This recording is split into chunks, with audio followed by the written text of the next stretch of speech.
saudara-saudari yang terkasih dalam Tuhan Yesus Kristus, perkenalkan nama saya Jupiter Tambun. Saya seorang mahasiswa S1 Agribisnis semester 7 di Universitas Darwan Ali yang berada di Sampit, Kalimantan Tengah. Pada kesempatan ini saya sedang melakukan tugas mata kuliah agama Kristen, yaitu menyampaikan firman Allah mengenai arti dosa, keselamatan yang dari Allah melalui Tuhan Yesus Kristus, serta kesombongan yang menghancurkan. Saudara-saudara yang terkasih dalam Tuhan kita Yesus Kristus, pertama-tama saya akan menyampaikan arti dosa. Dosa adalah konsep penting dalam iman Kristen karena menjadi pemisah utama antara manusia dan Allah. Dosa merupakan pelanggaran terhadap kehendak Allah yang sempurna, melibatkan ketidaktaatan, penyimpangan dari jalan yang benar, dan seringkali dimulai dari hati dan pikiran manusia. Akibat dosa adalah keterpisahan dari Allah, kehancuran hubungan dengannya, dan hukuman maut.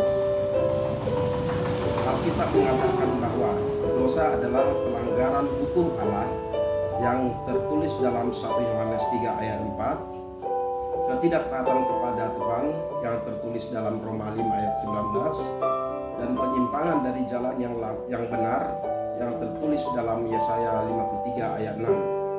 Dosa juga merusak kemuliaan Allah yang tertulis dalam Roma 3 ayat 23, menciptakan hubungan pemisah terhadap Allah yang tertulis dalam Yesaya 59 ayat 2, serta membawa kerusakan pada ciptaan Tuhan yang tertulis dalam Kejadian 6 ayat 5. Namun Allah yang kudus dan adil menyediakan jalan keselamatan melalui Yesus Kristus. Dengan pertobatan dan iman kepada Kristus, manusia dapat dipulihkan dari dosa, menerima pengampunan, dan menikmati hidup yang dipenuhi kasih damai sejahtera dari Allah.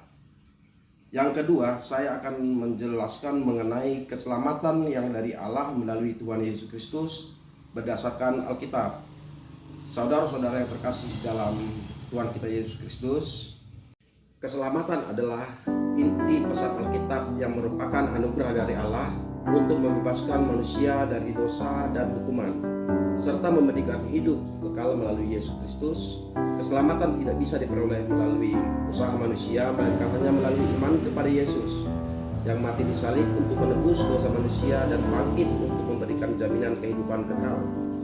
Aspek utama keselamatan meliputi yang pertama adalah anugerah Allah, yaitu keselamatan diberikan secara cuma-cuma melalui iman, bukan karena perbuatan baik yang tertulis dalam Efesus 2 ayat 8 dan sampai 9. Yang kedua adalah pengorbanan Yesus, yaitu kematian Yesus di salib menebus dosa manusia, menggantikan hukuman dosa yang tertulis dalam Roma 5 ayat 8. Yang ketiga adalah kebangkitan Yesus, yaitu kebangkitannya membuktikan penggenapan keselamatan dan memberi harapan hidup kekal yang tertulis dalam 1 Korintus 15 ayat 17. Yang keempat adalah iman dan pertobatan, yaitu keselamatan diterima melalui iman kepada Yesus dan langkah pertobatan untuk berbalik kepada Tuhan yang tertulis dalam Yohanes 3 ayat 16 dan Lukas 13 ayat 3. Yang kelima adalah hidup baru, yaitu orang percaya yang menerima keselamatan hidup dalam pembaharuan sebagai ciptaan baru dalam Kristus yang tertulis dalam 2 Korintus 5 ayat 17. 6. Kepastian keselamatan. Keselamatan adalah jaminan kekal bagi orang percaya yang tidak dapat dipisahkan dari kasih Allah yang tertulis dalam Roma 8 ayat 38 sampai 39. Yang ketujuh, kehidupan kekal, yaitu keselamatan membawa kepada kehidupan kekal bersama Tuhan yang ditulis dalam Yohanes 3 ayat 36. Keselamatan adalah undangan untuk hidup dalam kasih dan kebenaran Allah, dimulai dari iman di dunia hingga kekekalan bersamanya. Yang ketiga, saya akan menyampaikan mengenai kesombongan yang menghancurkan. Saudara-saudari yang terkasih dalam Tuhan kita Yesus Kristus, kesombongan adalah sikap merasa diri lebih tinggi atau lebih baik dari orang lain, yang sering disertai dengan merendahkan orang lain dan menolak nasihat. Dalam perspektif rohani, kesombongan sangat merugikan karena merusak hubungan dengan sesama Tuhan, Alkitab menyatakan bahwa Allah menentang kesombongan yang membawa pada kehancuran dan kejatuhan.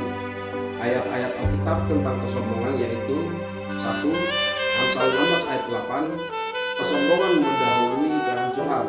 Yang kedua, Yohanes 4 ayat 6, Allah menentang orang sombong dan mengasihi yang lebih rendah. Yang ketiga, 1 Petrus 5 ayat 5, kerendahan hati mendapat kasih karunia Allah.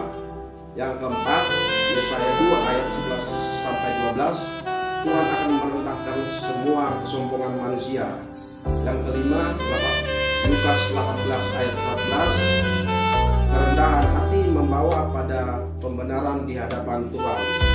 Saudara-saudari yang terkasih dalam Tuhan kita Yesus Kristus, dampak dari kesombongan yaitu yang pertama adalah pemisahan dari Tuhan, yang kedua adalah kerusakan hubungan dengan sesama, yang ketiga adalah kejatuhan dalam kehidupan.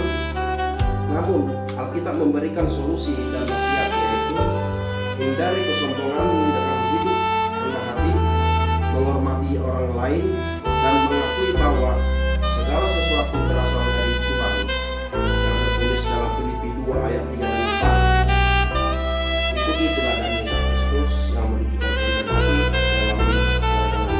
Saudara-saudari yang terkasih dalam Tuhan kita Yesus Kristus, jadi kesimpulannya adalah kesombongan menghancurkan hubungan manusia dengan Tuhan dan sesama, sedangkan kerendahan hati membawa kasih karunia Tuhan dan harmoni dengan orang lain.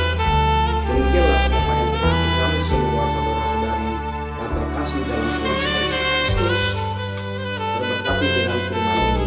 Dan saya ucapkan puji syukur kepada Tuhan kita Yesus Kristus atas berkat dan penyertaan-Nya sehingga penyampaian firman Allah ini dapat terlaksana dengan baik. Serta terima kasih juga saya ucapkan kepada saudara-saudari sekalian yang mau meluangkan waktunya untuk mendengarkan firman ini dari awal sampai selesai. Tuhan Yesus memberkati kita semua. Amin. Dan buat saudara-saudari yang terkasih dalam Tuhan kita Yesus Kristus, jangan lupa like, komen, dan subscribe ya. Tuhan Yesus memberkati kita semua. Amin.